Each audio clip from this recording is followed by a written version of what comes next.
There is a door standing open in front of you right now that was not open yesterday.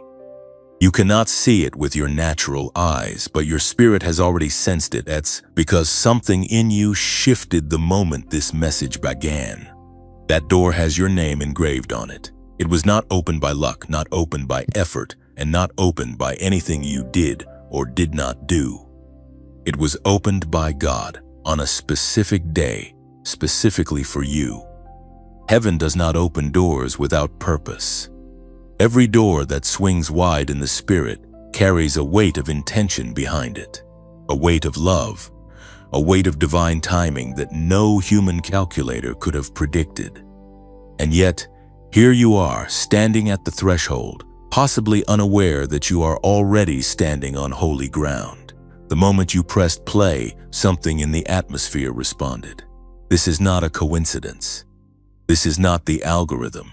This is God drawing you in, calling you by name, inviting you to see what He has been preparing while you were simply trying to survive. You are not just any person. You are one of God's chosen ones, and that distinction carries a meaning far deeper than most people allow themselves to believe. Being chosen does not mean your life has been easy. It does not mean you have been spared from pain or confusion, or the long silences of seasons that made no sense.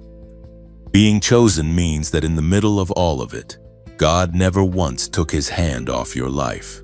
It means that while others around you seem to move freely and effortlessly, you were held in place for a reason that is only now beginning to be revealed. It means that the waiting you endured was not abandonment. It was assignment. There are people in your life who looked at you and counted you out. There are moments you looked at yourself and wondered if God had forgotten your name. There are nights that felt so long, so heavy, so saturated with unanswered questions that you could barely breathe, let alone believe.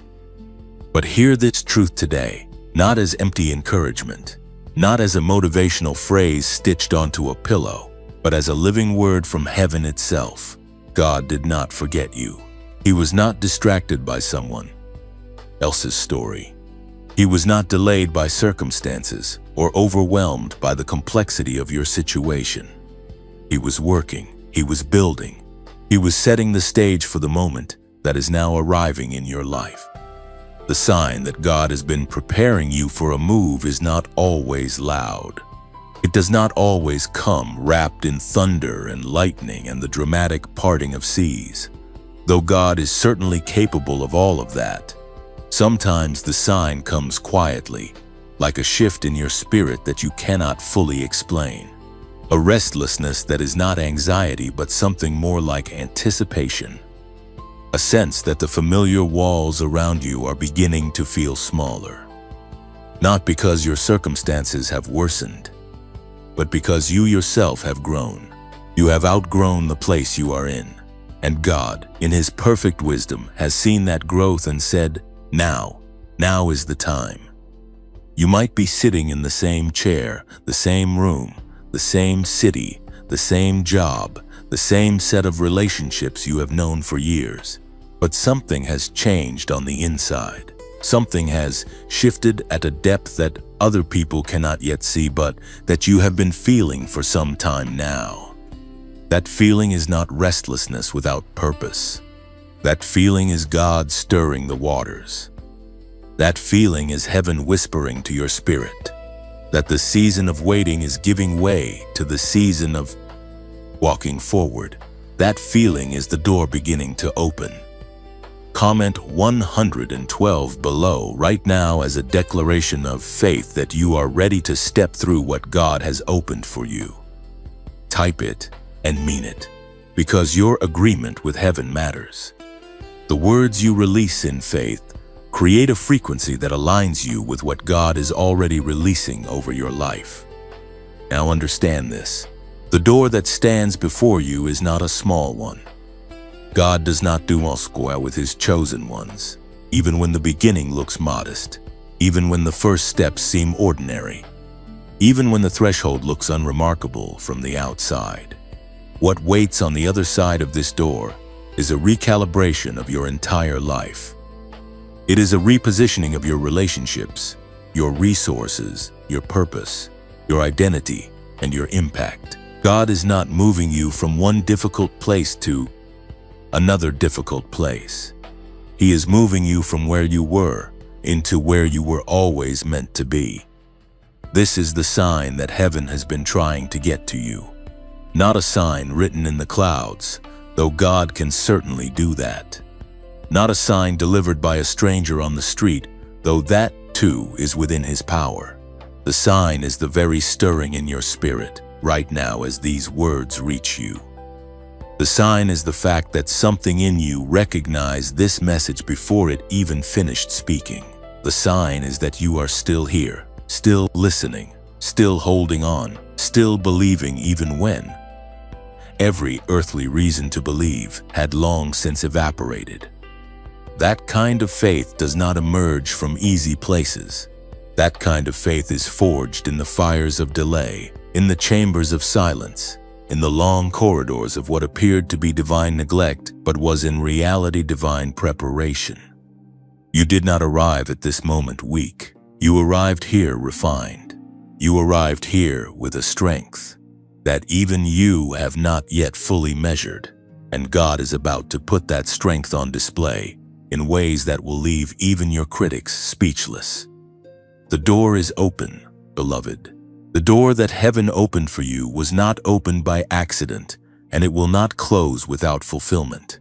God opened it with intention, with love, with precision, and with a plan that stretches further than your eye can currently see. And all He is asking of you in this moment is one thing. Step forward. Do not stand at the threshold examining it. Do not wait until every question is answered and every fear is dissolved. Do not pause until the conditions feel perfect, because the conditions may never feel perfect to your natural mind. Step through the door in faith. Step through it with your name on it. Step through it knowing that the God who opened it is the same God who goes before you, who stands beside you, and who will not abandon you on the other side. The move is real, the opening is real, and you, chosen one, are more than ready. There is something that happens to a chosen one in the season just before the breakthrough arrives. It does not announce itself with clarity. It does not come with a calendar notification or a divine memo that tells you exactly what is happening and why. Instead, it settles over your life like a dense, heavy fog. Everything slows down. Every door you reach for seems locked. Every plan you make seems to collapse before it even gets started. Every conversation leaves you feeling more alone than before it began. And in the middle of all of that, you are left with one haunting question that you may have never allowed yourself to say out loud. God, have you forgotten about me? That question is not a sign of weak faith. That question is one of the most honest prayers a chosen one can pray, because it means you still believe there is a God who could remember. It means that somewhere beneath the exhaustion and the confusion, hope has not yet been fully extinguished. And the truth that heaven wants you to hear today, in this very moment, is this: God has not forgotten you, not for 1 second, not for one breath, not even in the longest, darkest stretch of your most difficult season. He has been present in every moment of the waiting, and He has been using every moment of the stagnation to do something in you that could not have been done any other way. What looks like stagnation from the outside is rarely what it appears to be. When a seed is buried in the ground, it looks like nothing is happening. From the surface, there is no visible movement, no visible growth, no sign that anything alive is taking place beneath the soil. But underground, where no eye can see, the most critical work is happening. The outer shell is breaking open. The roots are pushing down before the shoot can rise up. The foundation is being established before the visible life can begin. And this is exactly what God has been doing in your life during the season that felt like you were going nowhere. You were not going nowhere. You were going deep. God was driving roots into you that no storm would ever be able to uproot. He was building a capacity in you for what He was about to release. Because the life He designed for you requires a foundation that casual faith cannot support. He needed you to be stronger than the old version of yourself before He could place the new season in your hands. And so He pressed you. He stretched you. He allowed the silence to continue long past the point where it felt bearable, because He knew that the discomfort was doing a work in you that comfort never could. Think about every moment in this season where you felt stuck. Every morning you woke up and nothing had changed. Every prayer that seemed to bounce off the ceiling and return to you unanswered. Every time you watched others move forward while you remained in the same place. Every time you questioned whether your prayers were even reaching heaven. Those moments were not proof of God's absence. They were proof of God's deep and intricate involvement in your story. He was not ignoring your cries. He was listening to every single one and building the answer in a dimension you could not yet access. The stagnation you felt was divine positioning. That may sound like a hollow phrase when you are in the middle of it, but it is one of the most profound truths about how God works in the lives of the ones He has chosen for significant purpose. He does not position you for a move by making everything easy and comfortable. He positions you by placing you exactly where the formation must happen. He positions you through pressure, through pruning, through the painful experience of being held still, while everything in you wants to run. He was positioning you the whole time, and the positioning is now complete. There is a word in the book of Psalms that David wrote during one of the most devastating periods of his life, when he was being hunted, when his throne was threatened, when the very people he had loved and served had turned against him. He wrote that God leads His people through the valley, not around it, not over it, through it. And the significance of that word is everything. Through means you were never meant to stay there. Through means the valley had an entrance, and it has an exit. Through means that the one who led you in is the same one who will lead you out. You went through the valley, chosen one, and the exit is directly in front of you. Now, before this message continues to unfold the full revelation of what God is releasing over your life, there is something that comes from a sincere place that needs to be shared with you. This channel, this voice that has been speaking these words of truth and encouragement over your life, is one that has been built purely out of love for you and for the community of God's chosen ones who gather here. YouTube has removed monetization from this channel, which means these messages are created entirely without any financial support from the platform itself. Every video you receive here is produced out of a genuine calling, a true desire to serve, and a deep belief that your life deserves to be spoken to with truth and power. If these messages have ever moved you, ever found you at the exact moment you needed them, ever spoken directly to something you had been carrying alone, then you already know the value of what is being offered here. And if your heart moves you to support this work so that it can continue, so that more chosen ones who are sitting in their valley can hear a word that pulls them through, the details for how you can give are in the description below and in the pinned comment. There is absolutely no pressure and no obligation.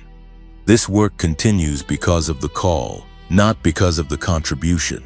But if you feel led, your support, whatever size it may be, is received with deep and genuine gratitude.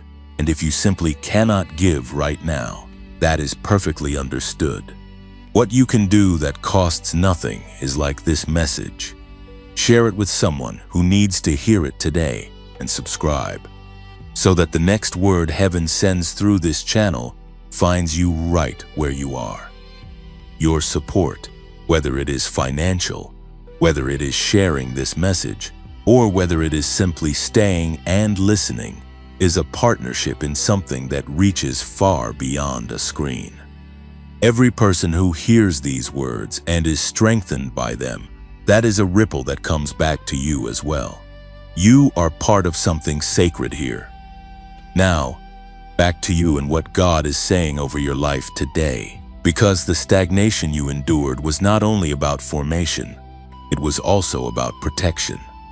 There are doors that God deliberately kept closed during this season, not because He was withholding good things from you, but because you were not yet ready for what was behind them. And in some cases, what was behind them was not yet ready for you.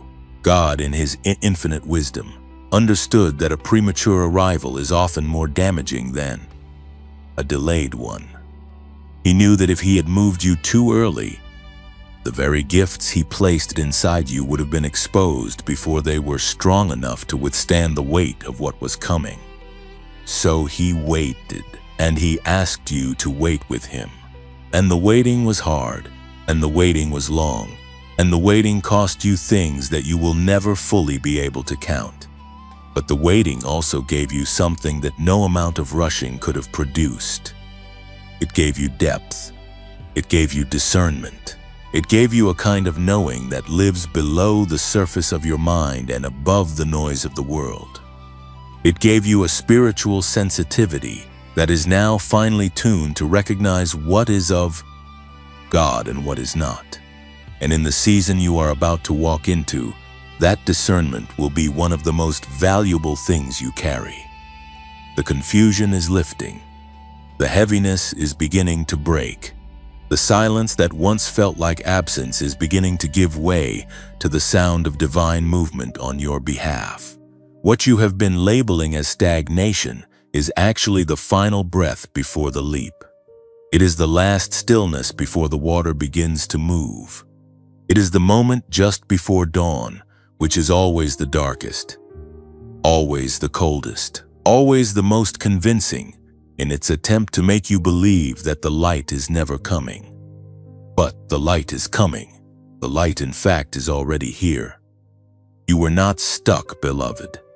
You were being set, and now God is reaching into the situation that held you in place, and He is releasing you from it with a precision and a power that will make it unmistakably clear to you and to everyone watching your life that this was His doing and His alone. While you were waiting, while you were wondering, while you were lying awake in the small hours of the night, trying to make sense of a silence that seemed to have no end, God was working, not in ways you could see, not in ways you could measure or track or point to with any kind of certainty. He was working in the hidden places, in the spaces between your prayers and their answers, in the corridors of eternity where time moves differently and where His perspective stretches across the full length of your story in a single glance. He was working, and the work He was doing was not small. There is a moment in the life of every chosen one where the veil begins to thin, where the eyes of your spirit begin to open just wide enough to catch a glimpse of what God has been constructing behind the scenes. And when that glimpse comes, it is almost always accompanied by a sense of holy wonder, a sacred catching of the breath, a recognition that the hand that has been guiding your story is far more deliberate and far more intricate than you ever dared to believe. That moment is approaching for you. In fact, for many of you, it has already begun. Think about the relationships in your life that quietly rearranged themselves over the past season. People who were once close to you began to pull away, and at the time it felt like rejection. It felt like abandonment. It felt like yet another loss stacked on top of all the others you had already been carrying. But what if that pulling away was not rejection at all? What if God, in His sovereign and careful love, was removing from your life the voices that would have spoken doubt over your next season? What if He was creating space deliberately and lovingly clearing the relational landscape around you, so that when the new season arrived, you would not be surrounded by people whose faith was too small for the size of what God was placing in your hands. God removes people not always because they are bad people, and not always because they wished you harm. Sometimes He removes them simply because they were assigned to a chapter of your life that is now closing. And when a chapter closes, not everyone written into it gets to turn the page with you. That is not cruelty. That is divine curation.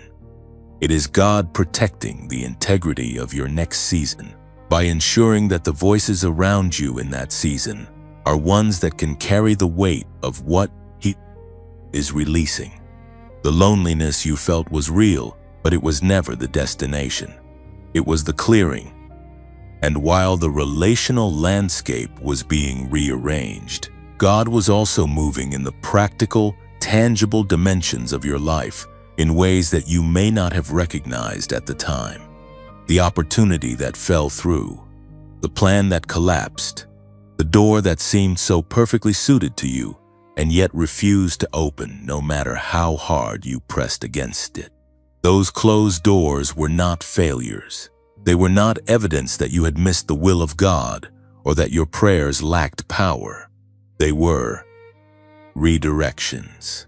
God was closing paths that led to lesser versions of your destiny in order to keep you on the road that leads to the fullness of what He prepared for you before the foundation of the world. There is a passage in the book of Isaiah where God declares that He will make a way in the wilderness and rivers in the desert. The wilderness, in that context, is not incidental. It is the setting in which the miracle takes place. God does not make a way in easy places where ways already exist.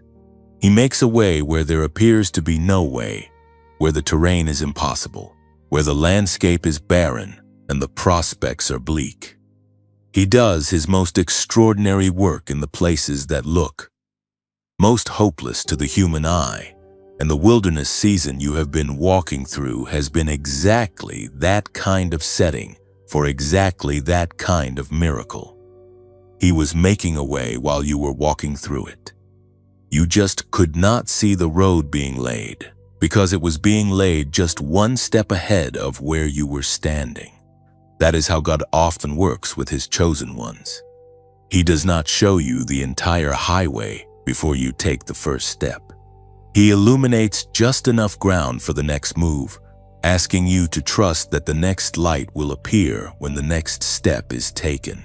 And you kept stepping, even when you could not see clearly, even when the ground beneath your feet felt uncertain, even when the path seemed to vanish entirely. You kept moving forward, and every step of faith you took in that wilderness was being recorded in heaven as an act of extraordinary courage. What God was building behind the scenes was not just a new set of circumstances. He was building a new infrastructure for your life. He was laying foundations in the Spirit that would be capable of supporting everything He intended to place upon them. Think of it the way you think of a great building. Before a single wall rises above the ground, the work that happens beneath the surface is immense and painstaking and largely invisible to the passing eye. The deeper the intended structure, the more extensive the foundation must be. And the life God is building through you and for you required a foundation that took exactly as long to lay as it took. Not one day longer than necessary, but not one day shorter than required. He was rearranging things in your favor that you have not yet seen rearranged. There are conversations that took place in the Spirit on your behalf that you were not present for, but whose outcomes will soon begin to show up in your natural life. There are connections that God has been orchestrating in the background, bringing the right people into proximity with your destiny at exactly the right moment, so that when you arrive in your new season, you will not arrive alone or unequipped. He was making introductions in the Spirit before the natural meetings ever take place. He was writing collaborations that you have not yet lived, but that have already been established in heaven. He was also doing something deeply personal and profoundly sacred in the interior of your being during this hidden season. He was healing things that you had learned to work around rather than work through. He was reaching into the rooms of your heart that you had closed off and locked because the pain inside them felt too large to look at directly. He was sitting with you in those rooms, not demanding that you fix yourself or perform your way to wholeness, but simply being present with you in the broken places until the breaking began to give way to the beginning of something new. The healing that happened in the hidden season was not incidental to the move that is coming. It was essential to it. You cannot carry the weight of the next season with wounds that have not been tended. You cannot step into the fullness of what God has prepared while still bleeding from old injuries that were never properly addressed. And God, who knows the full length of the road ahead of you, understood that better than you did. So He took you through the healing before He released you into the harvest, because He loves you too much to send you into your destiny half whole. The waiting, then, was not passive. It was the most active work God could have been doing in your life. Every moment of it was intentional. Every silence had a purpose. Every delay carried a weight of preparation that was directly calibrated to the size of what was coming. Nothing was wasted. Not the tears, not the confusion, not the unanswered prayers, not the sleepless nights, not the moments of doubt, not the times you nearly let go. All of it was being woven into something. All of it was being transformed by the hand of a God who wastes nothing and redeems everything. The people He removed made room. The doors He closed redirected. The wilderness produced the infrastructure. The healing created the capacity. And all of it, every single thread of this season that felt like loss, has been gathered up by a God who is the master weaver. And He is now, at this very moment, beginning to reveal the pattern that all of those separate threads were always meant to form. You could not see it while it was being woven. That is the nature of the hidden work, but it was being woven. And what is emerging from the loom of this season is something so beautiful, so purposeful, so unmistakably marked by the fingerprints of God that when you finally see it fully, you will not be able to do anything except bow your head and say, "Only you could have done this. Only you knew how all of this was going to come together." And He will simply smile and say, "I know, I always did." There is a reason you have felt the resistance so intensely in this season. There is a reason that every time you gathered enough momentum to move forward, something seemed to push back.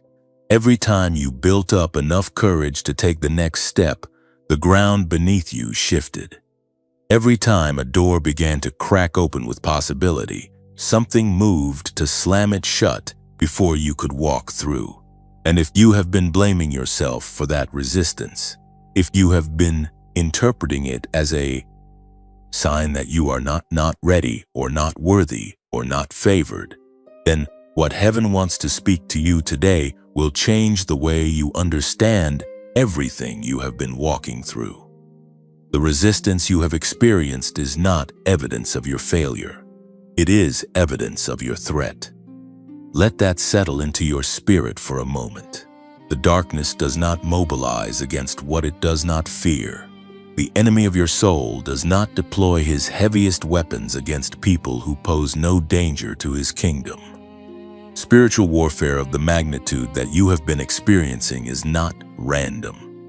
It is targeted, and it is targeted precisely because the assignment on your life is significant enough to warrant the attention of the forces that stand opposed to the purposes of God. You have been under attack not because you are weak, but because you are dangerous to the darkness. You carry something that the enemy recognized long before you did, and he has been working to suppress it. delay it, discourage it, and if possible, destroy it before it ever fully emerges. But here is what the enemy miscalculated. He thought the pressure would break you. He designed the opposition to be heavy enough to make you quit, to make you doubt, to make you walk away from the calling that God placed on your life before you were ever born. He thought that if he made the road difficult enough, you would eventually conclude that the destination was not worth it and turn back. But you did not turn back. You are still here. You are still listening. You are still believing, even if your belief has been bruised and battered by everything this season has thrown at you. You are still standing, and that fact alone is a declaration of war against every force that tried to take you down. The book of Ephesians tells us clearly that we do not wrestle against flesh and blood, but against principalities, against powers, against the rulers of the darkness of this age, against spiritual hosts of wickedness in the heavenly places. This is not poetic language. This is not metaphor designed to make the spiritual life feel more dramatic. This is a precise description of the reality that every chosen one navigates, often without fully understanding why their journey feels so disproportionately difficult compared to others around them. The battle you have been in is real. The opposition has been real. And the fact that you are still standing after all of it is not a small thing. It is a testimony that is already being written. Think about the moments in this season where you came closest to giving up. The moments where the weight felt unbearable, where the voice of defeat grew so loud that it nearly drowned out every other voice. Think about the times you sat in your car or your room or wherever your private breaking place is, and you told God that you could not keep going, that you were too tired, that the dream felt too far away and the pain felt too close. Think about those moments and then look at the fact that you are here right now, still breathing, still seeking, still open enough to receive a word from heaven. Something kept you. Something would not let you go. Something or someone held your hand in the dark, even when you could not feel the grip. That was not your own strength, though your strength has been remarkable. That was grace.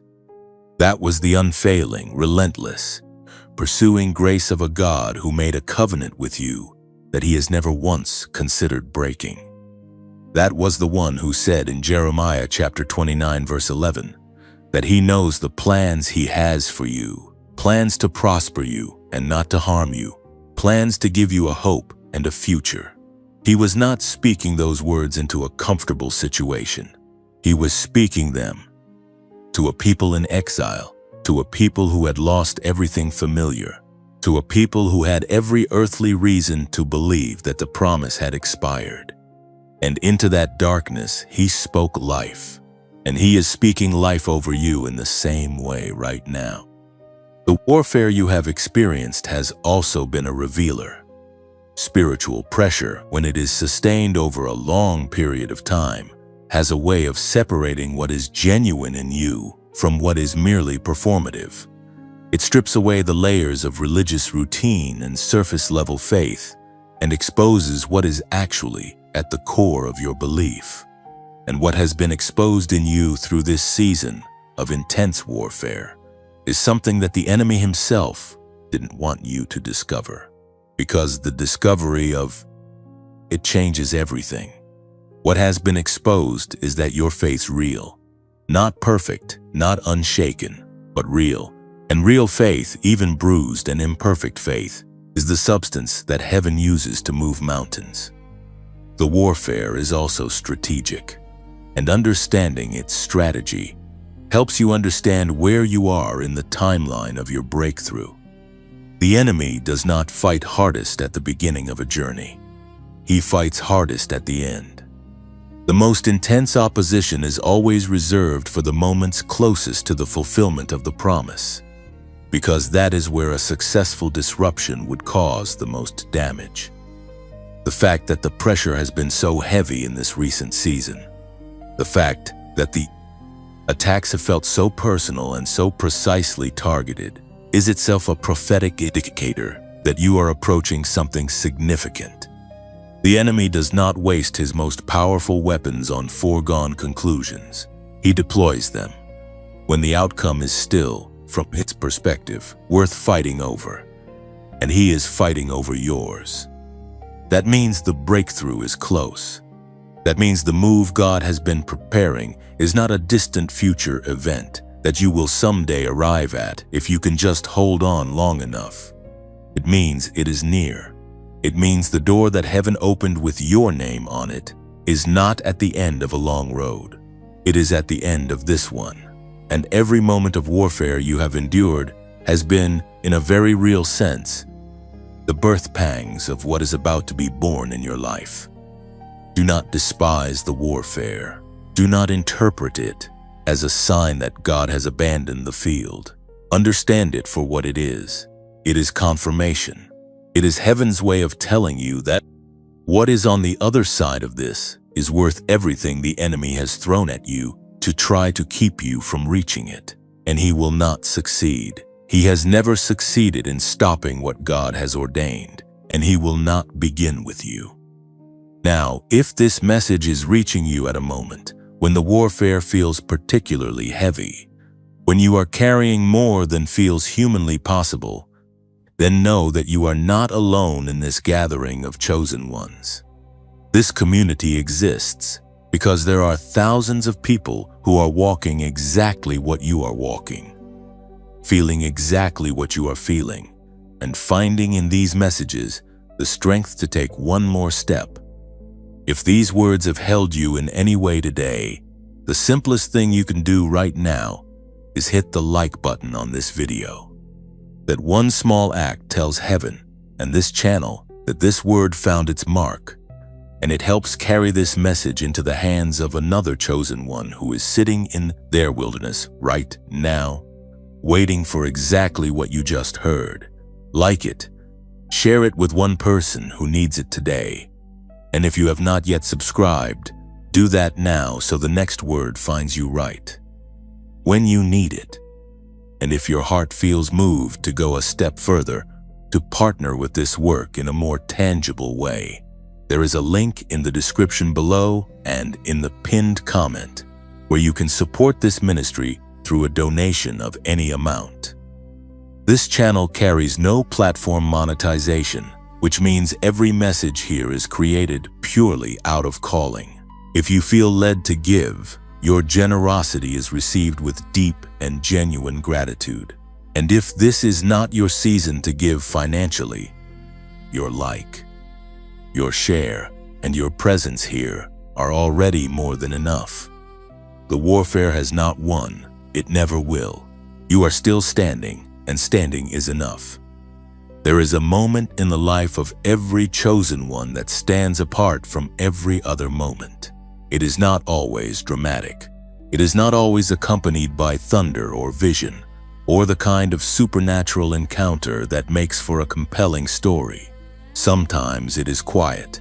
Sometimes it is subtle. Sometimes it happens in the middle of an ordinary Tuesday when nothing around you has visibly changed, and yet something inside you has shifted so completely that you know with a certainty that bypasses all logic and reasoning that you will never be the same again. That moment is the moment God places His number one sign in your life. And today, that sign is being revealed to you. Before the sign is named, you need to understand something about the way God communicates with His chosen ones. He does not always speak in ways that the religious mind expects. He does not always follow the patterns that tradition has outlined or the formulas that human theology has constructed around His movements. He is sovereign, which means He reserves the right to reach you in the way that will penetrate deepest, in the way that your specific spirit is most wired to receive. He knows you better than you know yourself. He knows what language your soul speaks when every other noise has been stripped away. And the sign he gives is always perfectly calibrated to the person he is giving it to. That said, there is one sign that appears consistently across the stories of every chosen one who has ever stood at the threshold of a divine transition. Appears in the lives of the great figures of Scripture. It appears in the testimonies of those who have walked before you into the fullness of what God prepared for them. And it is appearing in your life right now, which is precisely why this message found you at this exact moment.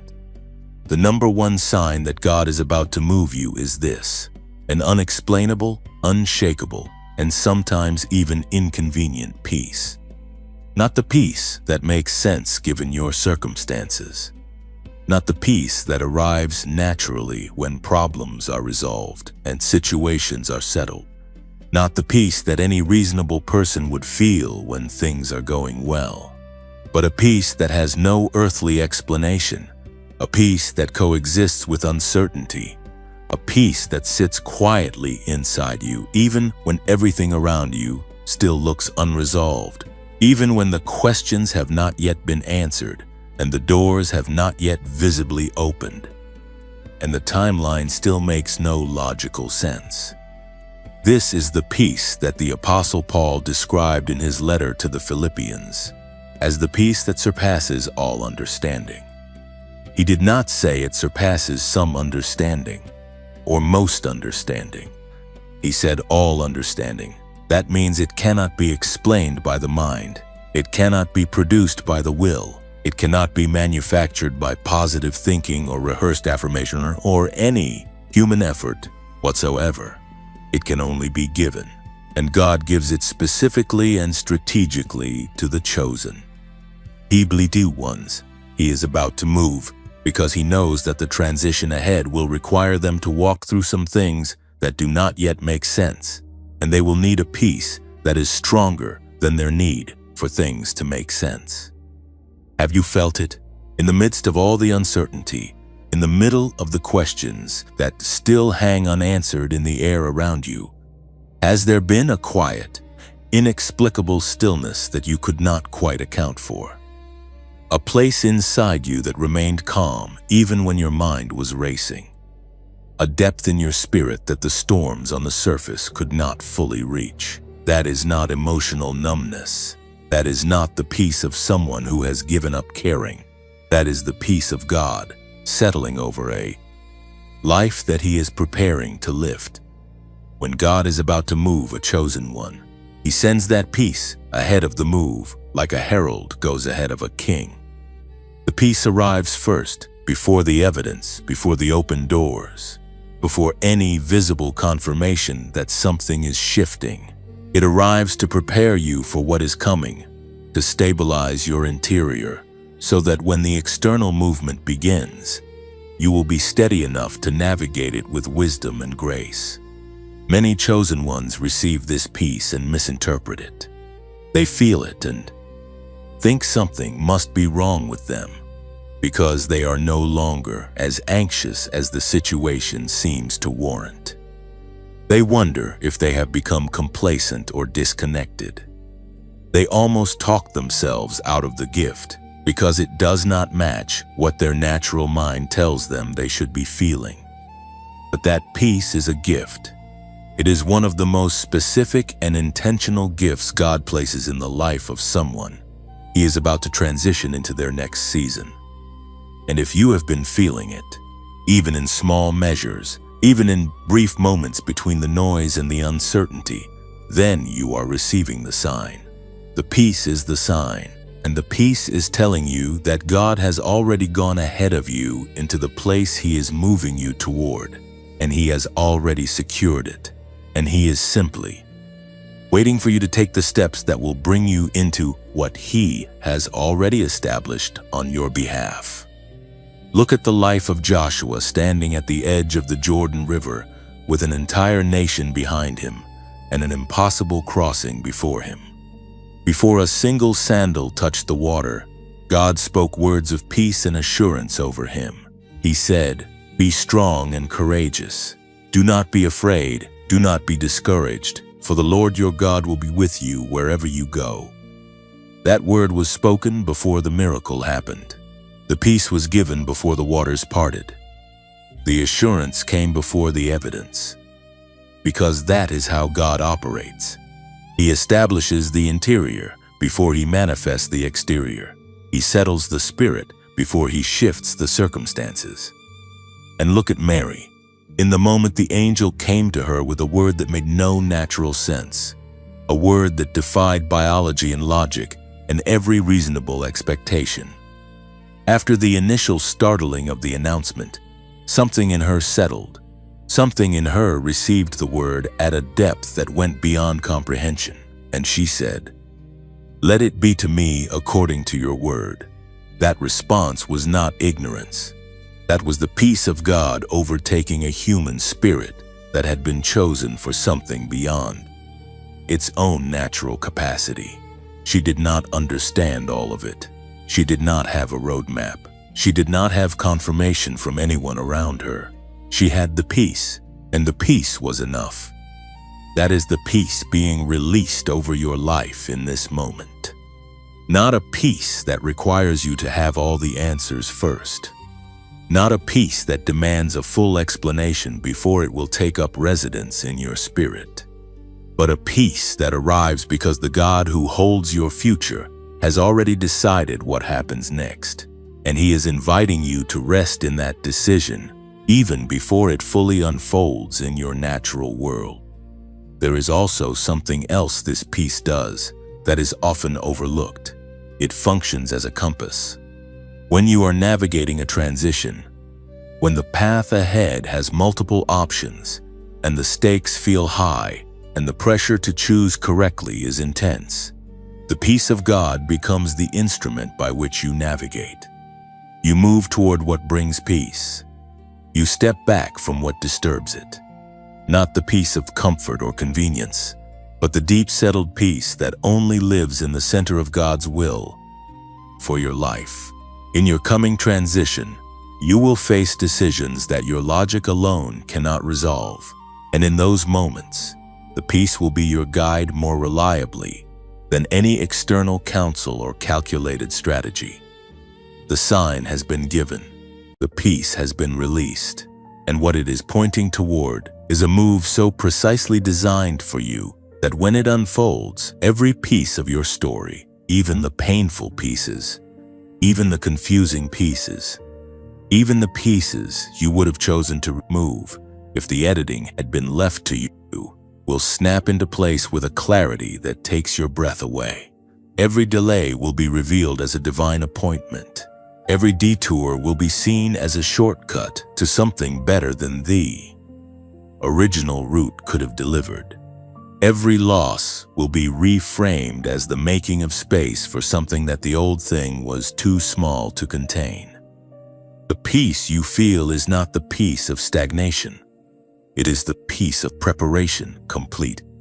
It is the calm before the move, not the calm of someone going nowhere, but the calm of someone who is seconds away from being launched by the hand of God into the fullness of everything he ever spoke over their life.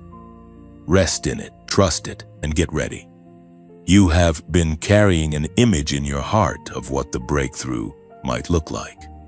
Perhaps it is a specific number in a bank account, a particular title behind your name, a certain city where you finally feel at home, a relationship that finally reflects the love you have always believed you deserved, a platform that finally gives voice to everything God placed inside you.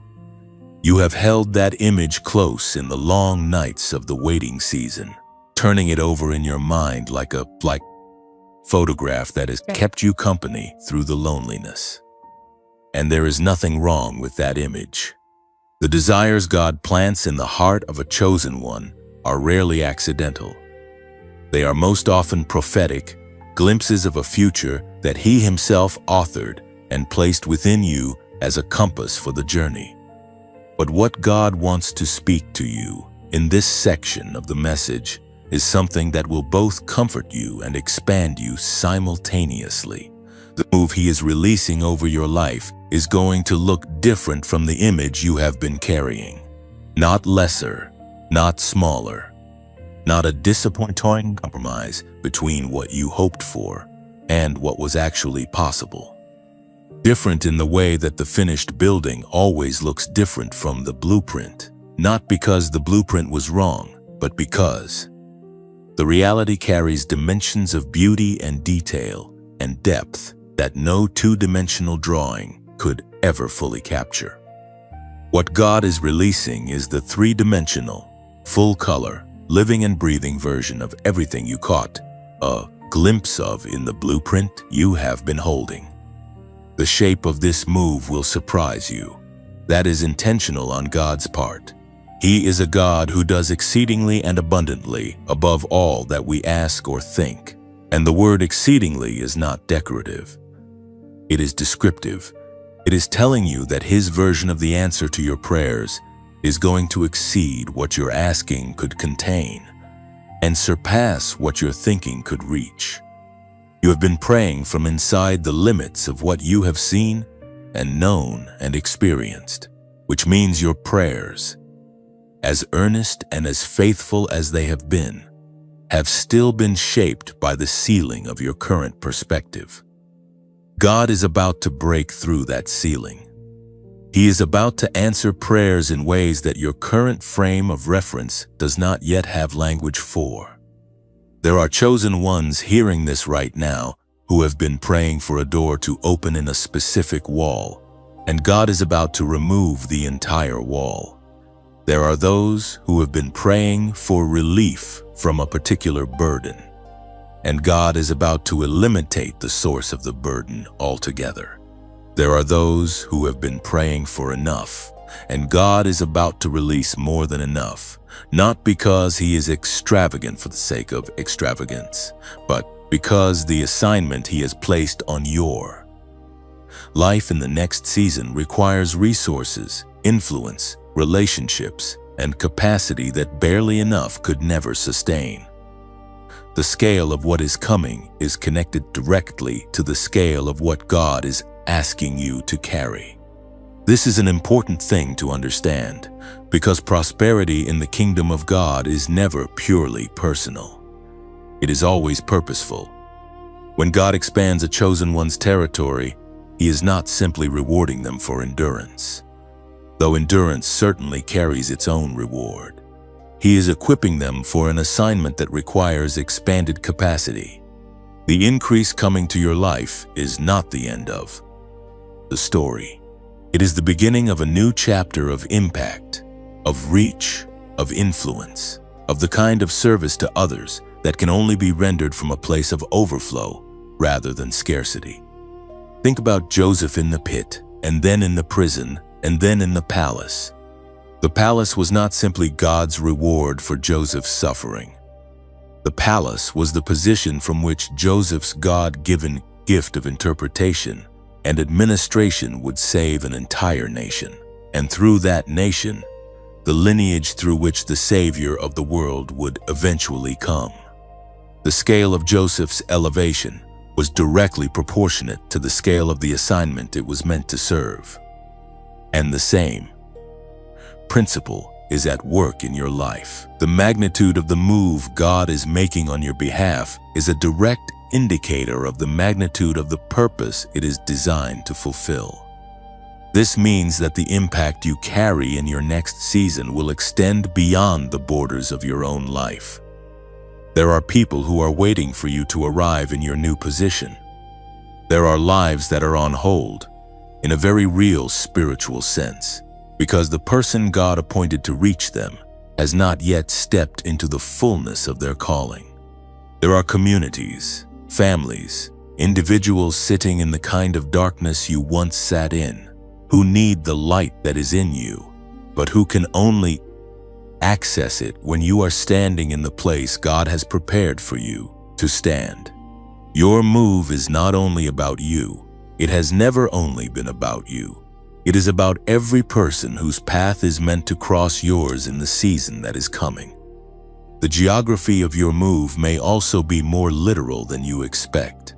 Some of you hearing this are going to experience a physical relocation, a move to a new city, a new country, a new environment that repositions you in the natural so that God can reposition you in the spiritual. Do not resist it when it comes. Even if the place He is calling you to is unfamiliar, even if it requires leaving behind what is comfortable and known. Abraham left without knowing where he was going, and the destination turned out to be the foundation of a covenant that changed the entire history of humanity. God has always been in the business of using geographical moves to make generational shifts. For others, the move will be less about location and more about dimension. You will remain in the same physical place but step into a completely different level of authority, influence, anointing, and impact. The address will be the same, but the person living there will be unrecognizable from the one who survived the wilderness season. Both types of moves are real, both are valid, and both will carry the unmistakable signature of a God who plans with precision and executes with power. Now, before this message moves forward into what the test before the transition will require of you, there is a moment here to simply pause and say something from a genuine place. If you have been on this journey through these words today and something in you has been stirred, something in you has been seen and spoken to in a way that mattered, then you are part of why this channel exists. Every message that goes out from this space is built on a foundation of calling, yes, but also on the support of a community that believes in what is being built here. This channel does not carry platform monetization, which means the work of creating these messages, of showing up consistently to speak over the lives of God's chosen ones, is sustained by something other than algorithmic favor. It is sustained by grace, by calling, and by the generosity of those within this community who feel moved to give. If that is you today, if your heart is drawing you toward partnering with this ministry in a tangible way, the link to do so is in the description below and in the pinned comment. Every gift, regardless of its size, goes directly into the continuation of this work. It is received not as a transaction, but as an act of partnership in something that belongs to God. If giving is not where you are today, then do something equally powerful. Hit the like button on this video right now, because every like tells the platform to carry this word into the ears of another chosen one who is sitting in their wilderness waiting for exactly what you have been hearing today. Share this message with someone whose name just came to your mind, because that name did not appear randomly. And subscribe if you have not already, so that the next word finds you without you having to go looking for it. What is coming in your life exceeds the image you have been carrying. It exceeds the prayer you have been praying. It exceeds the hope that survived every attempt to extinguish it. And it is closer than it has ever been. There is a pattern woven into the fabric of every great move of God in the lives of His chosen ones. And once you see it, you cannot unsee it. It runs through the stories of Scripture like a golden thread, consistent and unmistakable, appearing in the life of every man and woman who was ever elevated from one level of purpose to the next. It is not a pleasant pattern. It is not one that any chosen one would voluntarily choose if given the option to bypass it, but it is a necessary one, and understanding it in this moment will give you the framework you need to navigate what you are currently standing inside of without losing your footing. Before every significant divine transition, there is a test. Not a test designed to trick you or to expose your failures or to give God information He does not already possess about the condition of your heart. God is omniscient. He does not need a test to discover what you are made of. He already knows. The test is not for His information. The test is for your formation. It is the final refinement before the release, the last degree of heat in the furnace before the gold is poured into the mold it was always meant to fill. The test is what proves to you, in a way that nothing else can, that you are ready for what is coming. And the reason you need that proof is because what is coming will require you to know, from the inside of your own experience, that you can carry it. You are in that test right now, or you have just come through it, or you are standing at its very edge, feeling the heat beginning to rise around you in ways you cannot yet fully explain. However, you are positioned relative to this final proving ground. What matters most is that you recognize it for what it is, because misidentification of the test is one of the primary ways chosen ones fail it. When you do not know you are being tested, you respond to the pressure the way any overwhelmed person would respond. You react, you retreat. You make decisions from the place of pain rather than the place of purpose. But when you know that you are in a test, when you can name what is happening even as it is happening, something shifts in the way you navigate it. You stop fighting the pressure and start leaning into what it is producing. The test before the transition almost always comes in one of several forms, and frequently in a combination of more than one simultaneously. The first form is the test of character, where God allows a situation to arise that gives you a clear opportunity to respond in a way that is beneath the person He has been forming you to be. Someone wrongs you and the door is wide open for retaliation. A shortcut appears that would get you to the destination faster, but through means that compromise your integrity.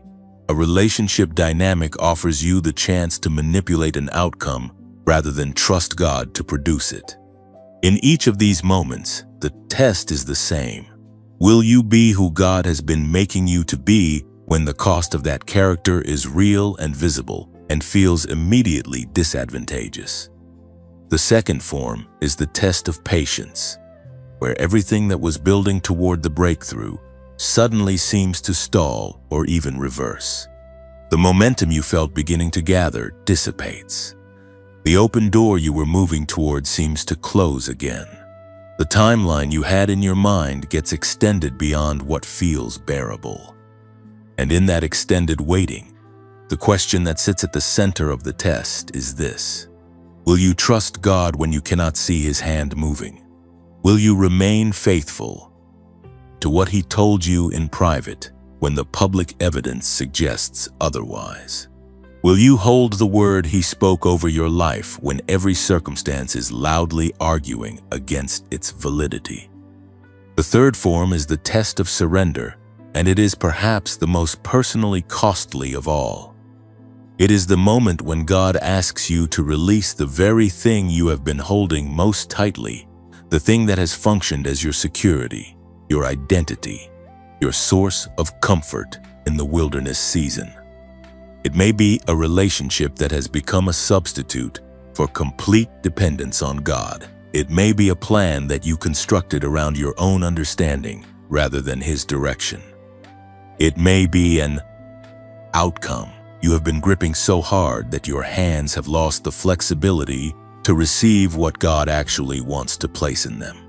Whatever it is, the surrender He is asking for is not punitive, it is preparatory.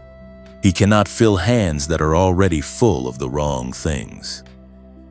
Abraham faced this test with Isaac on the mountain, and the depth of that test is almost incomprehensible when you sit with it fully. Isaac was not just Abraham's son. Isaac was the promise. He was the living, breathing evidence that God keeps His word, the proof of a covenant that had cost Abraham and Sarah decades of waiting and faith. And yet God asked Abraham to place the promise on the altar, not because He intended to destroy the promise, but because He needed to know, and He needed Abraham to know that Abraham's devotion was to God Himself rather than to the gift God had given. The test was about whether the promise had become more important than the promise giver. And Abraham passed. He raised the knife. He demonstrated a surrender so complete that it defied every natural instinct of love and protection and self-preservation. And in that moment of total surrender, heaven intervened. God stopped the hand. He provided the ram. He released the promise back to Abraham with a blessing so expanded that it encompassed not just Isaac, but all the generations that would follow. The surrender was the gateway to the full release of what God always intended to give.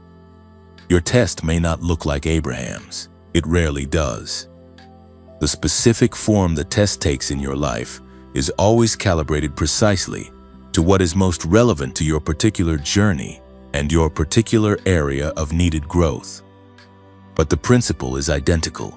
The surrender that feels like loss is actually the action that unlocks the fullness of the promise. The release that feels like defeat is actually the move that positions you for the victory that was always ordained. What God is asking you to lay down is not the end of the story. It is the final chapter of the wilderness narrative, and the next page is the beginning of everything you have been believing for. The test also has a time limit. This is something God's people do not always understand, and misunderstanding it causes unnecessary suffering. The test is not permanent. It is not the new normal. It is not a life sentence dressed up as a spiritual experience. It has a beginning and it has an end, and the end is determined not by a calendar date, but by the completion of what the test is designed to produce. When the character is established, when the patience has been proven, when the surrender has been made, the test is over and the transition begins. The danger is in trying to exit the test before it is complete. Many chosen ones come so close to passing, endure so much of the pressure, reach the very edge of the final proving, and then in one moment of exhausted decision-making, they step out of the process prematurely. They take the shortcut. They make the compromise. They reach for the relief that the flesh is crying out for, even though the spirit knows that a few more steps of faithfulness would have brought the whole thing through. And the result is not that God abandons them, because He never abandons His chosen ones. The result is that the test must be revisited. A new version of the same proving ground appears because the formation it was meant to complete was left unfinished. Do not exit early. You are too close. The pressure you are feeling right now is not the pressure of someone being crushed. It is the pressure of someone being refined. It is the heat of a furnace that has almost finished its work.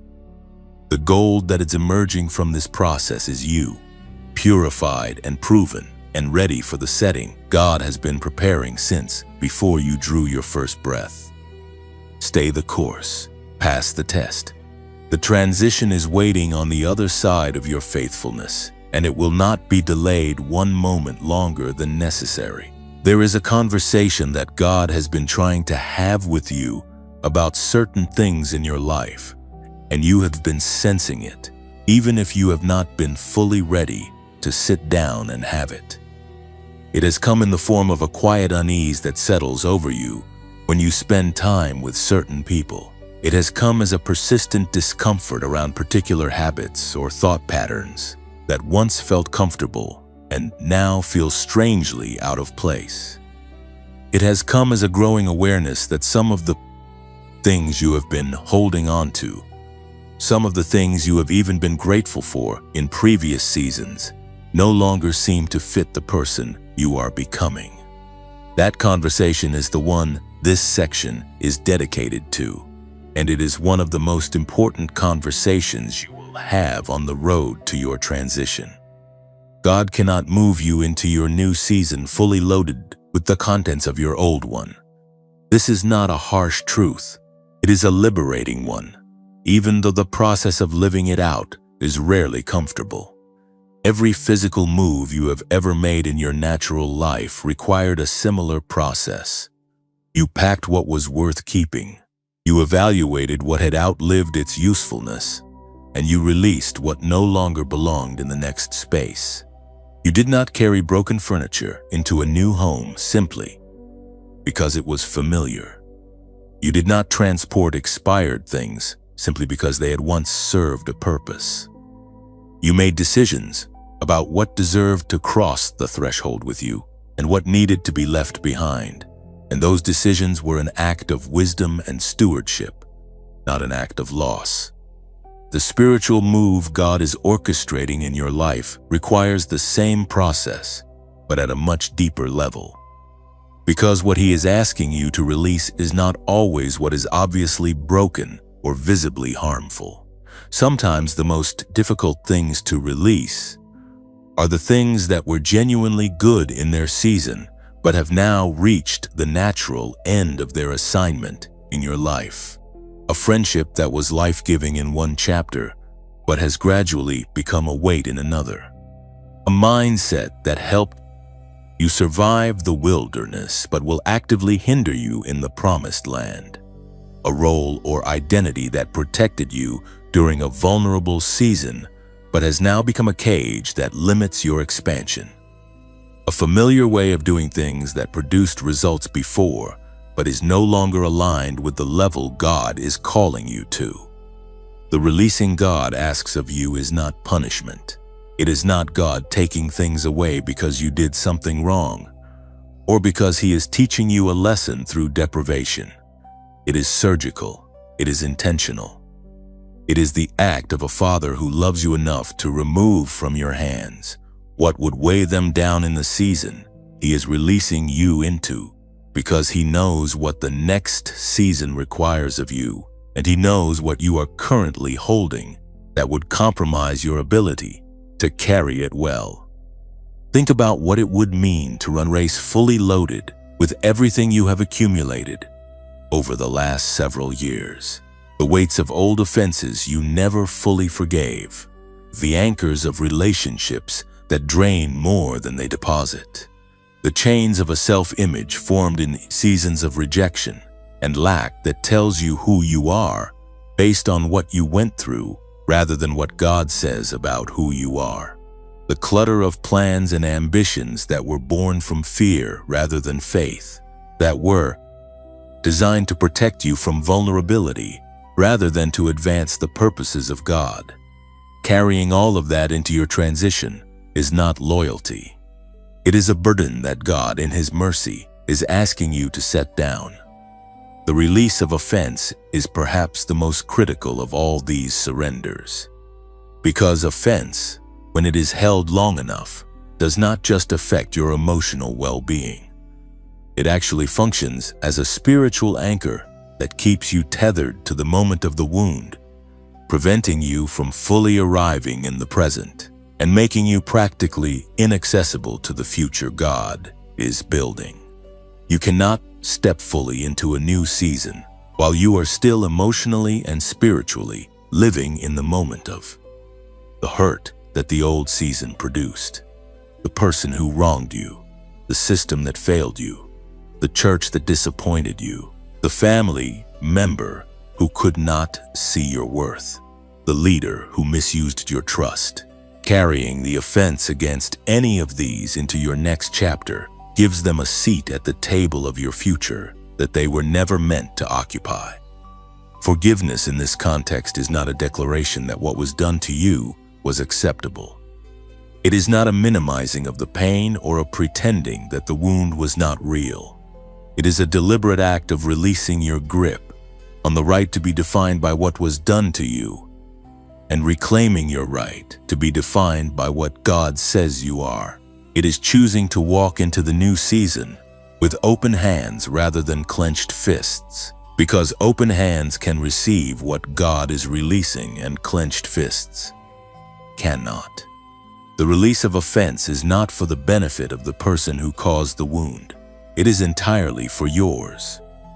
The release of false identity is equally essential. Over the course of the wilderness season, many chosen ones pick up labels that were never assigned to them by God, but that became deeply embedded through repetition and circumstance. Not enough, too much, too late, too broken, disqualified, overlooked, forgotten. These labels feel true because they were spoken over you by people or situations that had real power in your life at the time. But feelings of truth and actual truth are not the same thing. The feeling that something is true does not make it true. And the label that was placed on you in the lowest moment of your lowest season is not the verdict of heaven on your life. God is asking you to release those labels with the same decisiveness that you would release any other thing that does not belong in your new home. Not by pretending they were never spoken, but by consciously choosing to replace them with what He has spoken. He has called you chosen. He has called you beloved. He has called you more than a conqueror. He has called you the head and not the tail, above and not beneath. He has called you a royal priesthood, a holy nation, a people belonging to God. These are not motivational phrases. They are identity statements from the Creator of the universe about the person He made you to be, and they carry infinitely more authority than anything any human voice has ever spoken over your life. The release of controlling your own outcome is perhaps the most subtle and the most significant thing God is asking of you in this season. Because chosen ones, by their very nature, tend to be people of vision and drive and deep investment in the outcomes of their lives, and those qualities, in their sanctified form, are gifts. But in their unsanctified form, they become a form of control that places the steering wheel of your life in your own hands rather than God's. And when you are driving, God is not. It is as simple and as profound as that. What He is asking you to release is the white knuckle grip on how the transition unfolds, on the timeline, on the method, on the specific form the breakthrough takes. He is asking you to trust that the one who opened the door and prepared the path and went ahead of you into the new season knows better than you do how to get you there safely and fully. He is asking you to be a passenger who trusts the driver rather than a passenger who keeps reaching for the wheel. Now, if this message has been sitting with you today in a way that feels personal and specific, if these words have been speaking to things in your life that you have been quietly carrying and perhaps privately wrestling with, then take a moment to share it with someone else who might be in the same place. One share can be the word that someone else needed to hear today, the permission they were waiting for to finally let something go. Like this video as a simple act of agreement with what heaven is speaking, and subscribe so that the next word in this journey finds you without delay. And if your heart is moved towards supporting the continuation of this ministry, if you believe in the value of what is being built in this space for God's chosen ones, the link for donations is in the description below and in the pinned comment. This channel presses on without platform monetization because the calling to serve you does not stop simply because the platform does not support it. Whatever you are able to give is held with genuine gratitude and used in the continued service of this community. Let go of what was. The new season cannot wait much longer. There is a version of you that has not yet introduced itself to the world. A version that exists not in the imagination of wishful thinking, but in the sovereign foreknowledge of a God who saw the end of your story before He wrote the first line of it. This version of you is not a fantasy. It is not an idealized projection that bears no relation to the actual person you are. It is the truest, most complete, most fully realized expression of everything God placed inside you when He formed you and called you and set you apart for this specific moment in history. And the move that is coming is not just a change of external circumstances. It is the emergence of this person. It is the arrival of the you that God always intended. Understanding this is critical because many chosen ones make the mistake of imagining their breakthrough purely in terms of what they will have or where they will be, rather than who they will become. They focus on the destination and overlook the transformation. But God is far more interested in the person who arrives at the destination than in the destination itself, because the destination is simply the context in which the person fulfills their purpose. The place is not the point. The person is the point. And the person God is forming through this season of pressure and pruning and profound inner work is someone whose capacity, character, and calling have been calibrated to the exact specifications of what the next season requires. The person you are becoming carries a wisdom that the person you were could not have accessed. Not the wisdom that comes from reading or studying or accumulating information, though those things have their place. The wisdom that comes from having walked through fire and emerged without the smell of smoke. The wisdom that comes from having sat in silence long enough to learn the difference between the voice of God and the voice of fear. The wisdom that comes from having been reduced to nothing in the natural and discovering that in that nothing, God was more than enough. That kind of wisdom cannot be taught in a classroom or downloaded from a sermon series. It can only be forged in the furnace, and you have been in the furnace. The person you are becoming also carries an authority that the former version of you did not yet possess. Authority in the kingdom of God is not granted by title or position or the approval of other people. It is grown through experience, through faithfulness, through the process of being tested and choosing rightly, through the accumulation of private victories that may have been invisible to everyone else but were seen and recorded in heaven. Every time you chose faith over fear in this wilderness season, you were building authority. Every time you chose integrity when compromise was available, you were building authority. Every time you chose to stay when everything in you wanted to run, you were building authority. And that authority is now resident in you in a measure that is ready to be deployed in the new season. The relationships in your new season will reflect the new person you are. You will not attract the same kinds of connections you attracted before, because you are no longer operating from the same place of need or lack or unhealed wound that drew certain dynamics into your life in previous seasons. The healed version of you draws healed people. The whole version of you draws whole connections. The person who knows their worth because God has established it in the deep places draws relationships that honor that worth rather than eroding it. Do not be surprised when the social landscape of your new season looks dramatically different from what you have known. It is supposed to.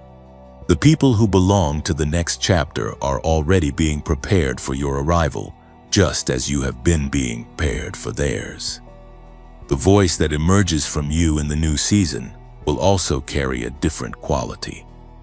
There is something that happens to the testimony of a chosen one after they have walked through the kind of sustained wilderness that you have navigated. The words they speak carry weight. Not the weight of performance or polish or spiritual impressiveness, but the weight of lived truth. When you speak in your new season about faith, people will feel the depth of what you mean because they will sense, even without knowing your full story, that you are not speaking theoretically. You are speaking from the marrow. You have been where you are telling them they can go, and the roadmap in your hands is not borrowed from someone else's journey. It is written in the ink of your own. That testimony is one of the most powerful tools God will place in your hands in the coming season, and it will reach further than you can currently imagine. The compassion you carry into your new season will be one of its most distinguishing marks, because there is a particular kind of compassion that only grows in the soil of personal suffering. It is not the compassion of someone who has read about the pain of others and feels appropriately moved by it. It is the compassion of someone who has sat in the same darkness, who has felt the same weight, who has cried the same tears and asked the same questions and nearly let go of the same rope. That compassion creates a bridge between your story and to the stories of the people God will send across your path in the new season. And those people will feel seen by you in a way that only someone who has been where they are can make them feel. This is why your suffering was never wasted. This is why God allowed the depth of what you experienced in the wilderness. Not because He is indifferent to your pain, but because He is a Redeemer who transforms everything He allows, and the transformation of your pain into a tool of compassion and testimony and healing for others is one of the most profound and beautiful works of redemption that exists. Your wound becomes your weapon. Your wilderness becomes your wisdom. Your lack becomes your norm. Language for speaking life into others who are in the same lack you once endured. Right now, in the comments below, type the words "Move me, Lord" as your personal declaration of surrender and readiness. Those 3 words carry more weight than they might appear to on the surface, because they are not merely an expression of desire. They are a yielding of the will. They are you saying to the God who has been preparing this move that you are no longer holding the plan in your own hands, that you are releasing the timeline and the method and the outcome to the one who designed it. All. When you type those words, type them slowly and type the meaning every syllable, because heaven hears the agreement of a chosen one and responds to it with movement. The new you is not softer than the old you, nor is the new you harder. The new you is more fully integrated, more deeply rooted, more completely surrendered to the purposes of God than any previous version of yourself. The new you does not need external validation to know their worth, because the worth has been established in a place that external circumstances cannot reach. The new you does not need the approval of people who were never assigned to your destiny to feel secure in the direction God has given. The new you walks into rooms differently, not with arrogance, but with the quiet confidence of someone who knows exactly who they are and exactly who sent them. The new you handles opposition differently, not because you have become immune to pain, but because you have developed a context for it that transforms the way it lands. What once would have undone you now simply becomes data about the territory you are navigating. What once would have shaken your identity now rolls off the foundation that God has been building in you throughout the wilderness season. The storms of the new season will be real because the calling is real, and opposition accompanies every significant assignment. But the person standing in those storms will be someone the storms have met before, and they will know from deep personal experience that the storm has never yet won. You are not the person who entered this wilderness. You are the person who walked through it. You are the person who chose faith when logic demanded doubt. You are the person who stayed when everything said, go. You are the person whose roots are now deep enough to hold a tree that can provide shade for many. You are the person that God has been forming with extraordinary patience and extraordinary love for an extraordinary purpose. The new identity is not something you must achieve. It is something you must receive. Open your hands, open your spirit, open your expectation to the full and beautiful truth of who God has made you to be. The world your new season is connected to is waiting for this version of you to arrive, and the arrival is imminent. This is the moment everything has been building toward. Every section of this message, every word spoken over your life today, every truth that landed in the places you needed it most, has been moving in one direction, toward this: the declaration, the activation, The moment where the chosen one who has been sitting in the wilderness, who has been tested and refined, and repositioned and healed and reformed, finally stands up, looks toward the horizon of their new season, and says with everything they have, I am going. God has moved, and I am moving with him. You came into this message carrying something. Perhaps it was the weight of a season that had gone on longer than you felt you could endure. Perhaps it was the quiet ache of a promise that had not yet materialized, of a prayer that had not yet visibly been answered, of a door that had not yet opened despite every act of faith you had made in its direction. Perhaps you came in carrying doubt, not the kind that has given up, but the kind that is exhausted and bruised, and honestly not sure how much longer it can hold on. Whatever you carried in, something has shifted in the carrying of it. Something has changed in the atmosphere around your life today, because a word went out from heaven through this message, and it found you, and it did not return void. The prophet Isaiah recorded these words from God in chapter 55, verse 11, where he declared that his word that goes out from his mouth shall not return to him empty, but shall accomplish what he desires and achieve the purpose for which he sent it. That word was sent for you today. It was sent to accomplish something specific in your life, something that your situation needed, something that your spirit was ready to receive, even if your mind was not fully convinced. And it has done its work. The seed has been planted.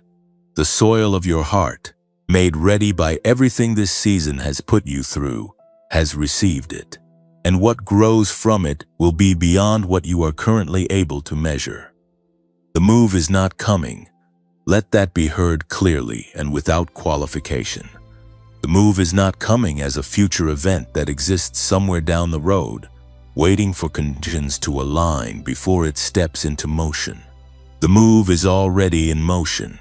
It has already been set into operation by the hand of a God who works outside of time, who declared the end from the beginning, who spoke your breakthrough into existence before you ever experienced the delay that preceded it.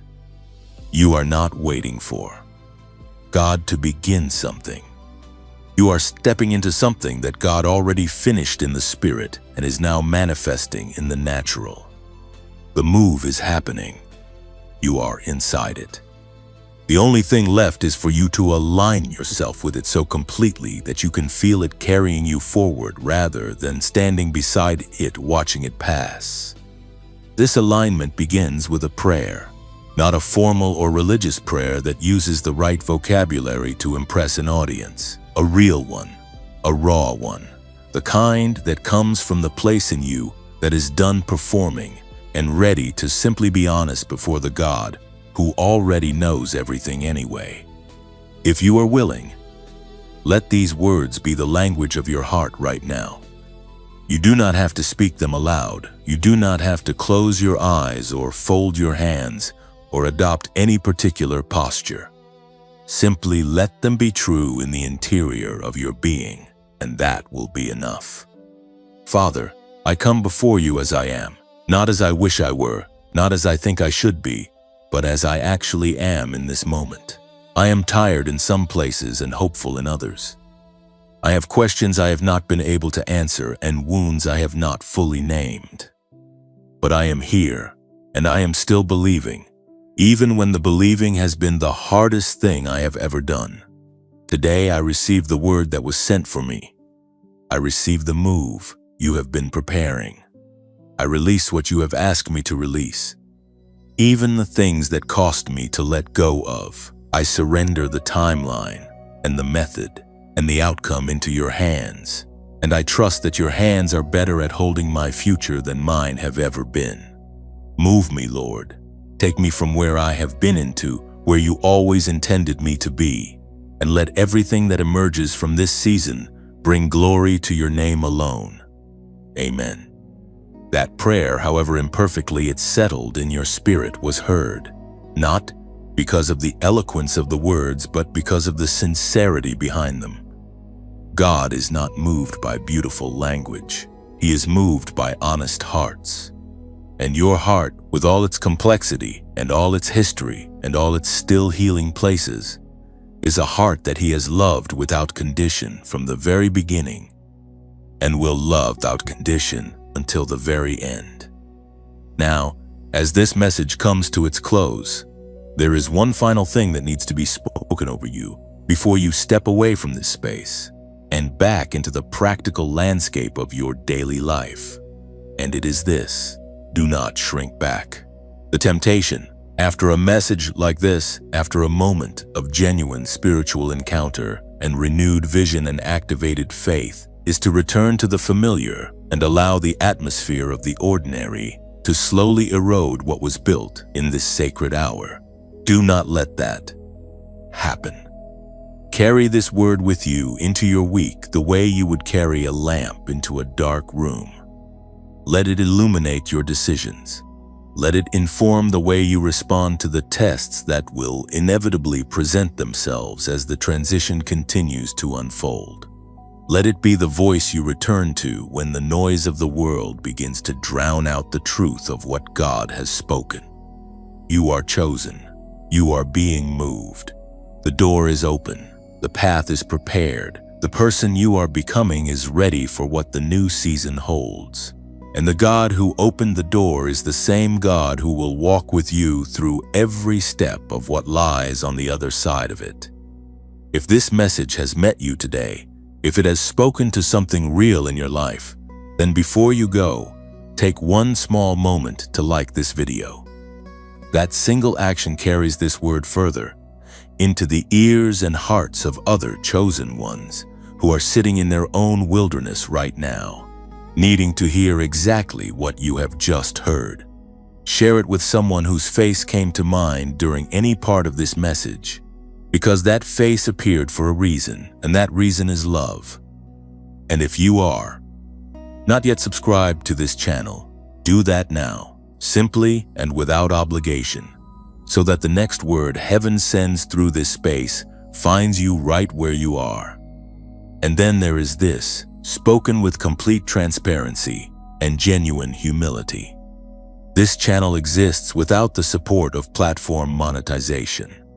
YouTube does not provide financial backing for this work, and yet the calling to show up for you, to speak over your life, to create these messages week after week for the community of God's chosen ones, does not diminish because the platform does not support it. This ministry continues because of grace and because of the extraordinary generosity of those within this community who feel moved to partner with what is being built here. If that is you, if your heart feels drawn to support this work so that it can continue to reach the ones who need it most, the link to do so is in the description below and in the pinned comment. There is no pressure attached to that invitation. None at all. Your presence here is already a form of partnership that is deeply valued. But if you feel led to give, whatever amount reflects what is in your heart, it is received with profound gratitude and used entirely in the service of this calling and this community. You came to this message for a reason. You stayed for a reason. And you are leaving it different from how you arrived, even if the difference is subtle, even if it lives for now only in the quiet interior places where God does His most important work. The seed is in the ground. The door is open. The move is underway. Go forward, chosen one. Heaven is watching, and it is cheering for you.